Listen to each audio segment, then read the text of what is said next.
Gold coin வாங்கினா நமக்கு நஷ்டமா அப்படின்னு தான் இந்த தம்ப்நெயில பார்த்துட்டு வந்திருப்பீங்க. இந்த வீடியோவை கடைசி வரைக்கும் பாருங்க. இந்த விழிப்புணர்வே இல்லாதனாலதான் நானுமே கோல்டு காயினை வாங்கி சேவிங்ஸ் பண்ணிட்டு இருந்தேன். இந்த சேவிங்ஸ் பண்ணும்போது அதுல எனக்கு ஏற்பட்ட நஷ்டத்தை தான் உங்க கூட நான் இன்னைக்கு ஷேர் பண்ண போறேன். இந்த நஷ்டம் இன்னைக்கு பல பேரு அடையக்கூடாது அப்படிங்கிற ஒரு விஷயத்துக்காக தான் இந்த வீடியோவும் நான் உங்களுக்கு பண்ணியிருக்கேன். நிறைய பேர் சேவிங்ஸுக்காக கோல்டு காயினை வாங்குறது நல்லாவே தெரியுது. இந்த வீடியோவை கடைசி வரைக்கும் பாருங்க. பிடிச்சிருந்தா லைக் பண்ணுங்க. நம்ம சேனலுக்கு இப்பதான் நீங்க ஃபர்ஸ்ட் டைம் பாக்குறீங்கன்னா சப்ஸ்கிரைப் பண்ணிக்கோங்க. பக்கத்துல இருக்க பெல் ஐக்கானை கிளிக் பண்ணிக்கோங்க. அப்பதான் நம்ம போடக்கூடிய வீடியோஸ் உங்களோட மொபைலுக்கு நோட்டிபிகேஷனா வரும். இது எப்படி கோல்டு காயின் ஒரு சேவிங்ஸ் தானே, அது வாங்குறது மூலயமா நமக்கு எப்படி நஷ்டம் அப்படின்னு உங்களுக்கு நிறைய பேருக்கு டவுட் இருக்கும். நிறைய பேர் கோல்டு காயினை வாங்கி சேவ் பண்ணிட்டு இருப்பீங்க. அதுல எந்த மாதிரியான நஷ்டம் இருக்குதுன்னா இந்த வீடியோல நான் உங்க கூட ஷேர் பண்ண போறேன். இப்போ நீங்க ஒரு கோல்டு காயின் வாங்கும் போது அதுக்கு 3% ஜிஎஸ்டி போடுவாங்க. அது எல்லாருக்குமே தெரியும். நீங்க ஒரு நகை வாங்கினாலும் ஜிஎஸ்டி இருக்குது. இப்போ கோல்டு காயின் வாங்கினாலும் அதுக்கு 3% கண்டிப்பா ஜிஎஸ்டி இருக்குது. இப்போ நான் ஒரு சேவிங்ஸுக்காக கோல்டு காயின் வாங்கணும் அப்படின்னு சொல்லி போயிருந்தேன். அது எந்த மாதிரி டைம் பாத்தீங்கன்னா, ஒரு ஐபீக்ல இருந்த ஒரு கோல்டு ரேட் சடனா ஒரு 1000 ருபீஸ் அளவுக்கு கம்மியாச்சு. அந்த டைமுக்கு நான் போய் சரி நம்ம இது ஒரு சேவிங்ஸ்க்காக கோல்டு காயின் வாங்கிக்கலாம் அப்படின்னு போனேன். அப்போ போனா அந்த கடையில ஒரு கோல்டு காயின் கூட இல்ல. நான் போனது ஒரு பிரபலமான பெரிய கடை தான்.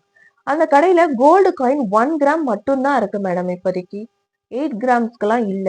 எல்லாருமே வாங்கிட்டாங்க. எல்லாமே காலி ஆயிடுச்சு. ஏன்னா இன்னைக்கு தங்கம் விலை சடனா கம்மியாச்சு. ஏன்னா கம்மியாகிற டைமுக்கு நம்ம வாங்கும்போது அது கொஞ்சம் அதிகமாவதும் நமக்கு ஒரு ப்ராஃபிட் இருக்கு அப்படிங்கிற ஒரு எண்ணத்துக்காக வாங்கிட்டு போறாங்க.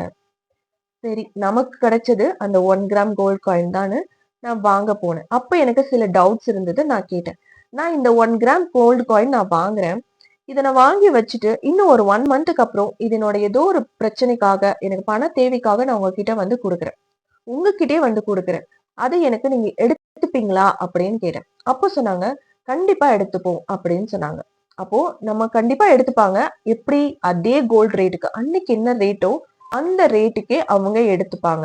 ஆனா நம்ம கட்டின அந்த 3% ஜிஎஸ்டி லாஸ்.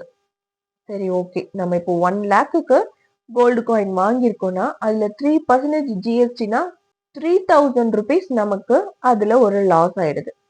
ஓகே, நான் இப்போ எனக்கு கேஷா கிடைக்காது, உங்களுக்கு நாங்க செக்கா தான் கொடுப்போம் அப்படின்னு சொன்னாங்க. சரி, ஓகே. நீங்க செக்கா குடுக்குறீங்கன்னா அதுல இருந்து ஏதாவது எனக்கு டிஸ்கவுண்ட் பண்ணுவீங்களா அப்படின்னு கேட்கும்போது, கண்டிப்பா அதுல ஒரு 5% நாங்க டிஸ்கவுண்ட் பண்ணுவோம். இன்னும் சில ஜுவல்லரி ஷாப்ல 3%, இன்னும் சில ஜுவல்லரி ஷாப்ல 8% வரைக்குமே டிஸ்கவுண்ட் பண்றாங்க அப்படின்னு சொன்னாங்க. அப்ப 8%னா 1 லேக்குக்கு 8000 அங்க உங்களுக்கு நஷ்டமாகும். பேலன்ஸ் உங்களுக்கு 92,000க்கு தான் உங்களுக்கு செக் போட்டு கொடுப்பாங்க. ஓகே, நான் அந்த கோல்டு காயினை பணமா மாத்தும் போது தானே அவங்க டிஸ்கவுண்ட் பண்றாங்க, நான் நகையா எடுத்துக்கிறேன் அப்படின்னு நிறைய பேர் இருப்பாங்க. ஏன்னா நான் இப்போ கோல்டு ஜுவல்லரியா எடுக்கும் போது என்னுடைய பொண்ணு கல்யாணத்துக்காக தான் நான் இப்ப சேவ் பண்றேன். அவங்களுடைய காலத்துல இப்ப இருக்கிற மாடல் பிடிக்காது, அவங்களுக்கு பிடிக்காதனால நான் கோல்டு காயினா எடுத்து வச்சேன்னா அவங்களுக்கு பிடிச்ச மாதிரி நான் அதுல டிசைன் செஞ்சுக்கலாம் அப்படின்னு நிறைய பேர் எண்ணத்துல இருக்காங்க. ஏன் நானுமே அந்த எண்ணத்துலதான் நான் கோல்டு காயின் வாங்கி வைக்கிறேன். ஏன்னா இப்போ இருக்கிற டிசைனுக்கும் அப்போ அவங்க கல்யாணம் இன்னும் ஒரு 15 வருஷம் கழிச்சு அவங்க கல்யாணம் ஆகும்போது இருக்கிற டிசைனும் நிறையவே மாற்றங்கள் இருக்கும். அப்போ அவங்க கிட்ட நான் கேட்டேன், இப்ப இதை நான் காயினா கொடுத்து நான் என்னோட ஜுவல்லரி நான் மேக் பண்ணி கொடுங்க அப்படின்னு சொன்னா எனக்கு அதுல எதுவும் நஷ்டம் இருக்காதுல்ல? அப்போ நீங்க அதுல எதுவும் டிஸ்கவுண்ட் பண்ண மாட்டீங்களே? கண்டிப்பா எதுவும் டிஸ்கவுண்ட் பண்ண மாட்டோம். சேம் அதே ரேட்டுக்கு அன்னைக்கு என்ன ரேட் இருக்குதோ அதை அப்படியே எடுத்துப்போம் அப்படின்னு சொன்னாங்க. இன்னைக்கு நான் ஒரு 9000 ரூபாய் கொடுத்து நான் ஒரு கிராம் வாங்குறேன்னா அவங்க 15 வருஷம் கழிச்சோ இல்ல நான் ஒரு 2 வருஷம் கழிச்சோ நான் ஒரு டிசைன் பண்ண போறேன், நான் செய்ய சொல்ல போறேன் அப்படின்னா கூட அந்த டைமுக்கு ஜாஸ்தியாவே இருக்கும். ஒரு 10%ஓ இல்ல 15%ஓ கூட என்ன ஆயிருக்கும், கோல்டோட ரேட் ஜாஸ்தியா இருக்கும். அப்ப எனக்கு ஒரு லாபம் தானே அப்படின்னு நினைக்கலாம். ஆனா நம்ம இன்னைக்கு கட்டி வாங்கின ஜிஎஸ்டி லாஸ். நம்ம நெகை செஞ்சு வாங்குறோம் பாத்தீங்களா, அந்த கோல்டு செய்யக்கூடிய மேக்கிங் சார்ஜ், வேஸ்டேஜ், ஒரு 16%ல இருந்து 20% வரைக்குமே, ஏன் 25% வரைக்குமே மேக்கிங் சார்ஜ் போடக்கூடிய நிறைய ஜுவல்லரி ஷாப்ஸ் இருக்கு. ஏன்னா அவங்க பண்ணக்கூடிய மைனூட்டான ஒர்க்குக்கு தான் அங்க வந்து அவங்க மேக்கிங் சார்ஜ் போடுறாங்க. ஸோ நம்ம சொல்லக்கூடிய டிசைன் இப்ப நீங்க நிறைய பார்த்துக்கோங்க. ஒவ்வொரு ஜுவல்லரிக்கும் ஒவ்வொரு மேக்கிங் சார்ஜ் இருக்கும். ஏன்னா ஒரு நிறைய ஒர்க் இருக்கிற ஜுவல்லரிக்கு ஒரு மேக்கிங் சார்ஜ் இருக்கும். ஜாஸ்தியா இருக்கும். இதே வந்து நார்மலா பிளெயினா இருக்கிறதுக்கு அதுக்கு மேக்கிங் சார்ஜ் கம்மியா இருக்கும். ஏன்னா அவங்களோட ஒர்க்குக்கு ஏத்த மாதிரி அங்க மேக்கிங் சார்ஜ் வாங்குறாங்க. இப்போ நீங்க அன்னைக்கு ஒரு 5 பவுன் செய்ய போறீங்க அப்படின்னா அதுக்கான மேக்கிங் சார்ஜ் எவ்வளவா இருக்கும்னு நீங்க கால்குலேட் பண்ணி பாருங்க. அதாவது ஒரு 5 லேக்ஸுக்கு வச்சுப்போம்.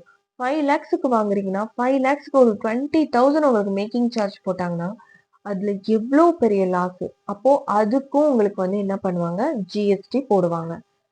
அப்போ நீங்க கோல்டு காயினை வந்து நீங்க ஒரு சேவிங் பர்பஸ்க்காக வாங்குறீங்கன்னா இன்னையோட அதை ஸ்டாப் பண்ணிடுங்க. அதுக்கு பதிலா கோல்டு பீஸ்டா வாங்கிக்கோங்க. கோல்டு பீஸ்டா வாங்கும் போது அதுலயும் வந்து உங்களுக்கு என்னவா இருக்குது, ஜிஎஸ்டி இருக்குது. அதுல 18% ஜிஎஸ்டி இருக்குதே. அப்ப அது நமக்கு வந்து லாஸ் தானே அப்படின்னு நீங்க சொல்லலாம்.